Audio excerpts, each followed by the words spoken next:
হাতিয়ায় অগ্নিকাণ্ডে পুড়ে ছায় একটি ঘরসহ ঘরের সকল আসবাবপত্র। নিমিষেই নিঃস্ব হয়ে যায় একটি পরিবার। বিস্তারিত থাকছে ডেস্ক রিপোর্টে। দ্বীপের হৃদয় 24, দ্বীপের মানুষের হৃদয়ের কথা কয়। 9 নং বুড়িচর ইউনিয়ন 7 নং ওয়ার্ডের জোরখালী গ্রামের বাহার মিয়ার বাড়িতে আজকের এই অগ্নিকাণ্ড ঘটে।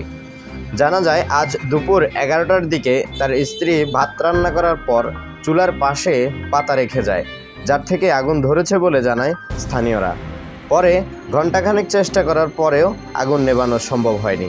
স্থানীয়রা জানান ঘরে থাকা সোলারের ব্যাটারি বাস্ট এবং নতুন ঘর যেখানে কেরোসিনের ব্যবহারের কারণে অগ্নিকাণ্ড এতটাই মাত্রাতিরিক্ত হয়ে যায় যা তাদের পক্ষে নেভানো সম্ভব হয়নি, যার ফলে নিমিষেই সর্বহারা হয়ে যায় একটি পরিবার। স্থানীয় বাসিন্দা আকরাম হোসেন জানায়, আমাদের সর্বোচ্চ চেষ্টা ছিল, কিন্তু তারপরেও চেষ্টা করেও তাদের কিছুই বাঁচাতে পারলাম না।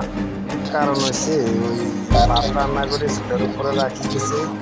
ওই যে বাড়িওয়ালা উনি পুকুরে নাড়ে মাছ ধরতে গেছিল, ওইখান থেকে 80 টাকা আগুন লাগছে। ওই ঘরের পাতা কোনো আসছিল, তারপরে লাকড়ি অনেক ছিল, ওইখান থেকে আগুনটা লাগে।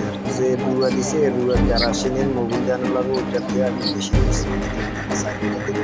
এই কারণে বাইরে পারে নাই, অনেক চেষ্টা করছি আগুনটা নিভাতে পারলাম।